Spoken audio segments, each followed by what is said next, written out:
all loaded up, I think. Well, I want to thank the organizers certainly for inviting me to come. It's a beautiful place to have a conference, and I'm getting to meet a lot of people in the substance abuse area, and that's going to be a pleasure to work with everyone.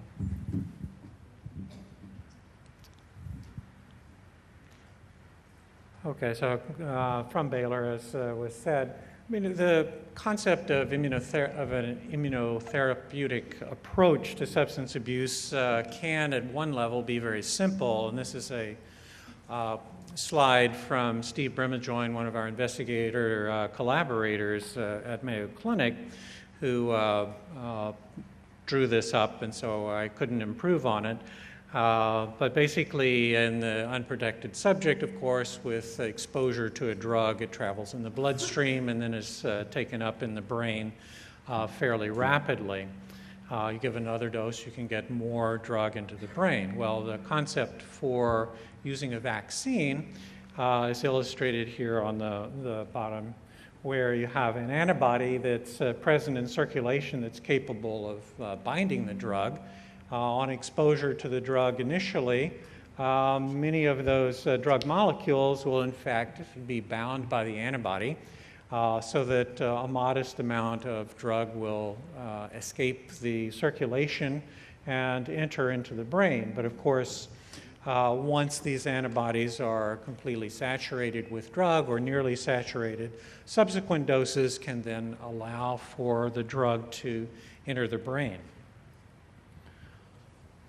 But there are a lot of other influences than simple presence or absence of antibody, and that's going to be my point of discussion for the next several slides. Certainly there's the issue of quantity of antibody. That is obvious enough. But the quality of the antibody may also have a substantial influence. The affinity is a ratio of the binding rates on and the release rates off of the antibody molecule. But in addition, there are other molecules that are present in circulation that are able to bind drugs like cocaine. And so they may compete with the antibody with different levels of binding affinity. Cocaine mechanism of action is going to influence how the antibody molecules will be effective. Either the total concentration in the brain or the rate of occupancy of receptor binding in the brain will have a dominant influence on the euphoric effects. Whether the cocaine is delivered intravenously versus inhaled or orally, for example, will also have an effect on the distribution of the drug and the ability of the antibody molecule to intervene on delivery to the brain. And cocaine has some unique advantages compared to other substance abuse agents in terms of its metabolism, because it's rapidly metabolized to inactive components. And then, as mentioned on the first slide, repeated exposure to the drug on a short-term basis will have an influence about how effective a vaccine approach may be.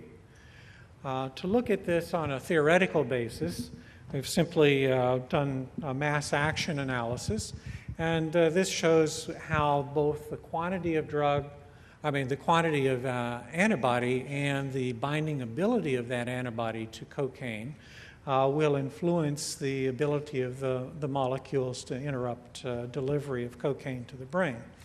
On the axis here is the amount of unbound drug in solution versus the antibody concentration shown here on the bottom axis. And the usual dosage for a ordinary recreational dose of cocaine will give you a maximum, or rather a peak concentration of about half a micromolar concentration. And if by calculation one determines that if you have 40 micrograms per mil of antibody, which I will say is a very good, strong antibody response, then one can, if you have effective antibody binding, get about 3/4 or to 80% or more of the molecules of cocaine bound in circulation. On the other hand, if you have relatively poor antibody affinity, say in the 1 liter per micromole range or less, which is the range that you will get with a primary antibody response, the first time that the body responds to a vaccine, you may only get 50% or less binding, which is obviously going to be less effective, and you would have to have quite enormous amounts of antibody in circulation for that kind of primary antibody response to be effective in blocking cocaine effects. Ordinary vaccine responses can be very protective against, say, influenza or hepatitis B or one of the other microbiological organisms down in this range of 10 micrograms per mil or less. So we're talking about needing very strong antibody responses with a substance abuse vaccine. This is an example of a mouse study where we've immunized mice against a cocaine conjugate molecule and then looked at the antibody response in terms of its ability to specifically bind cocaine, which is shown here. And we can see on this axis where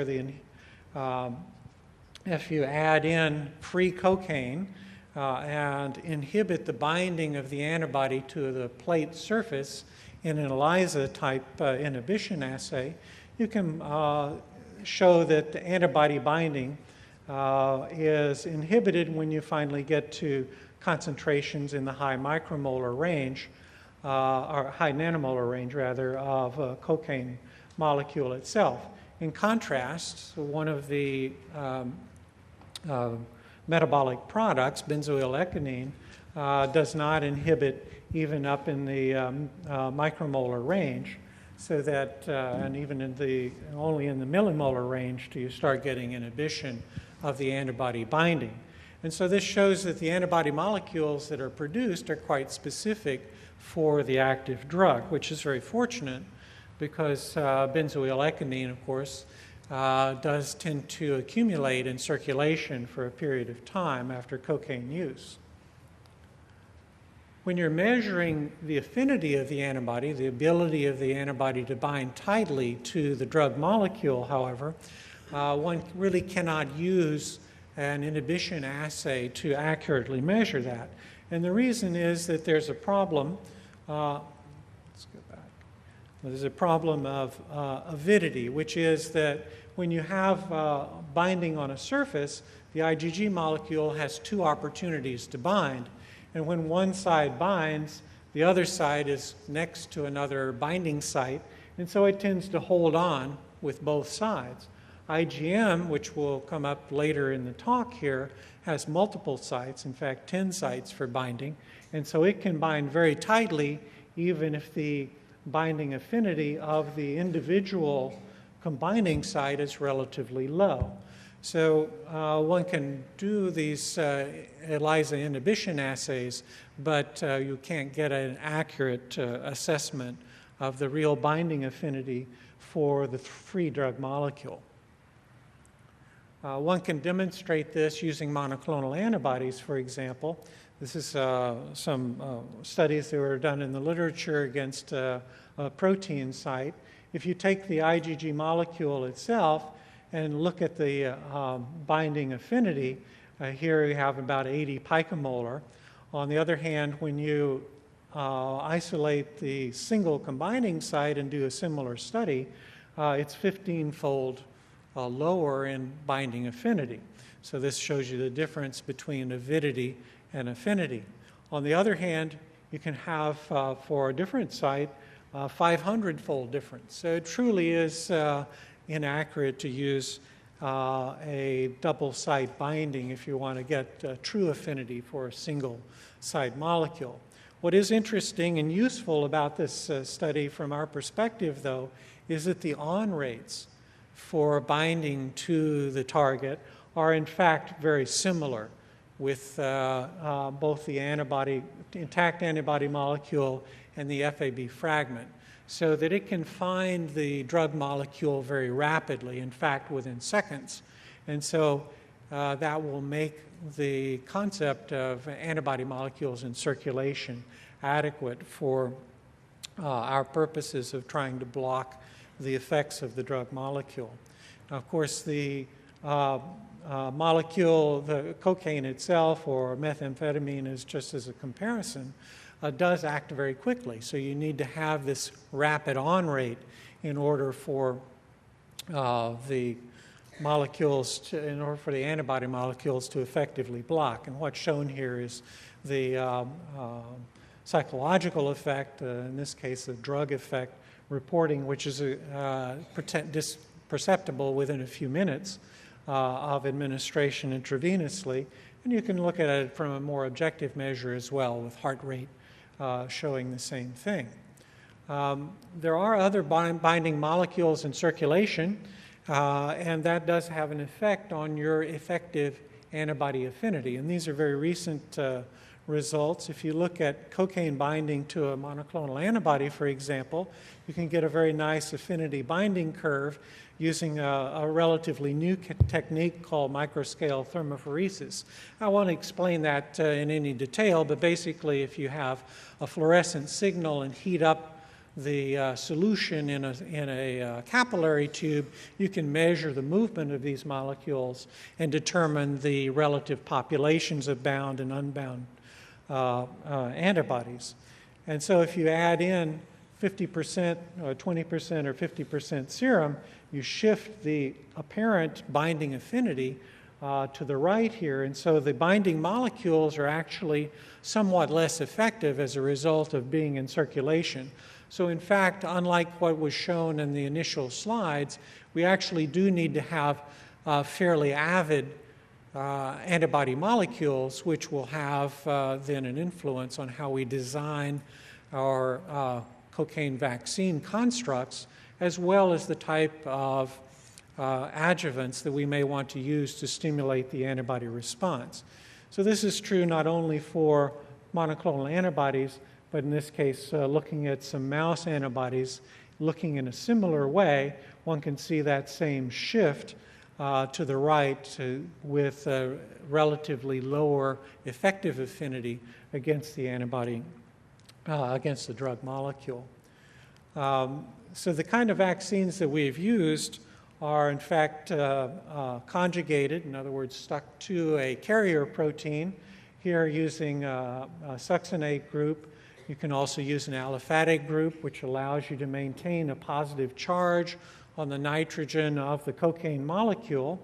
You can also put on your linker to other sites, like at the methyl ester location. And we thought that there may be substantial differences in these different constructs, but in fact, that hasn't turned out to be the case in animal models. And probably the reason for that is shown on this slide. The antigen combining site for antibody molecules tends to be substantially larger than the single drug molecule. So it's influenced by the carrier protein, by the linker construct itself. But in fact, as shown on the slide, on the right side of the slide here, the binding site for a monoclonal antibody is in fact dominated by nonpolar regions. So this area in brown here are the nonpolar regions, whereas the more hydrophilic areas are shown in green.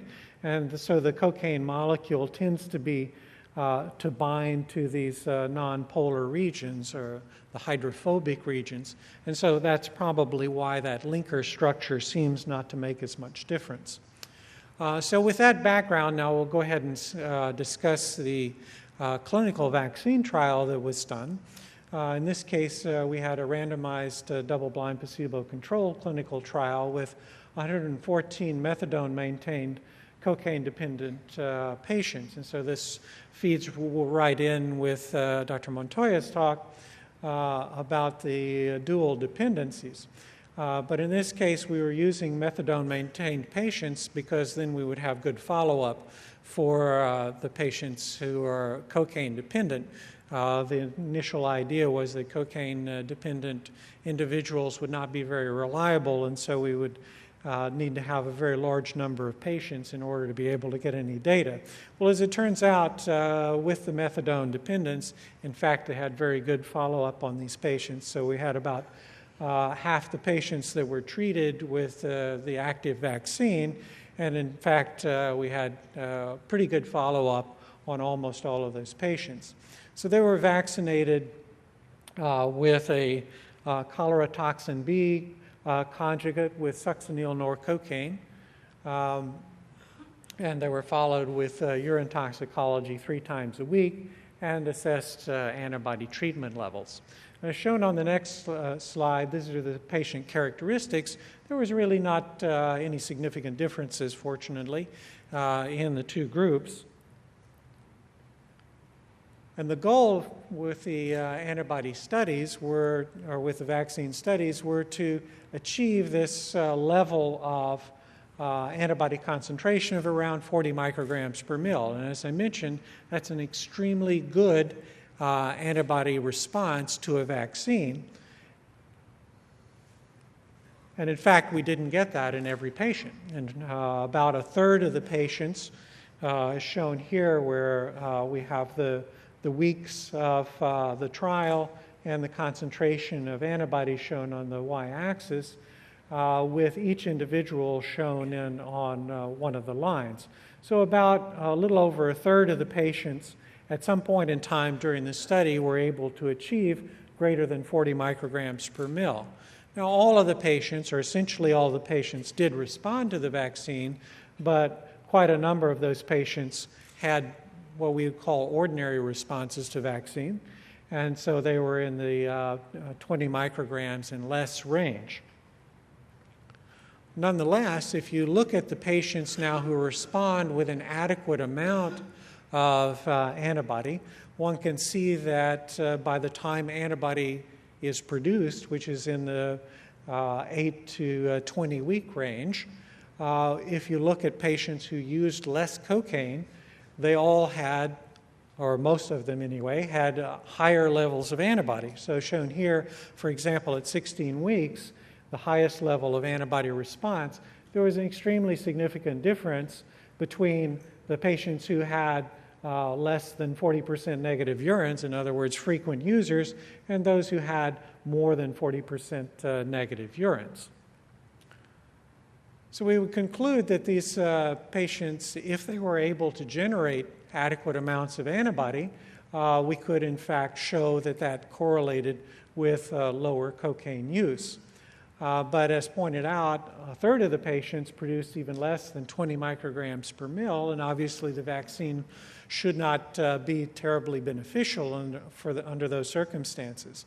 So to further investigate why we might have patients who had low responses, we went ahead and looked at other isotypes. One of the hypotheses was, well, maybe these patients produce more IgM. We were a little bit surprised in doing the assays that, in fact, a lot of patients had some IgM at baseline. In other words, they had already made some antibody responses against cocaine. That was surprising to us at the time, but as it turns out, there have been some observations that explain this that I'll get into in a minute. But if we simply plotted the amount of IgG that was produced at 16 weeks versus the baseline IgM, shown in the red bars here, one can see that there's a fairly negative correlation between the amount of IgM that's present in the beginning and the amount of IgG that can be produced. If you look at that, just to make sure that the IgM is in fact binding cocaine, you can show that it could be specifically inhibited in one of those ELISA inhibition assays with cocaine, although it takes a fairly large amount of cocaine. Here we're talking about millimolar concentrations of cocaine to inhibit IgM binding. But as you recall from one of the early slides, you remember IgM has multiple binding sites, and so when it sticks on the plate, it sticks on very well. And so it's hard to inhibit that with an individual binding site affinity that's relatively low. IgG, by comparison, is shown on the other slide where we're in the micromolar range for inhibition in these human studies. If you simply plot now on a scatter plot, you can show that, in fact, there's a strong correlation. Although the R value is not very large, the P value is quite strong, that if you have these high IgM levels at baseline at 16 weeks of treatment, you're unlikely to have a very large antibody response. Shown up here in the inset is simply choosing a point here, 7 micrograms per mil. If you have less than that, you have a good response. You can see about 40 micrograms per mil on average, as opposed to the patients who had more than 7 micrograms per mil, being in the under 20 micrograms per mil IgG response range. So to explain this, in fact, we're proposing that there's a T-independent response in those patients who are stimulated by their own use of cocaine. In fact, Dong and Landry published a study back in 2002 showing that cocaine can generate adducts, in other words, stick to native proteins, and it may also be some spontaneous antibodies that are produced because of the additives that are put into cocaine in the street. And these adducts may, in fact, then stimulate B-cell responses that are T-cell independent.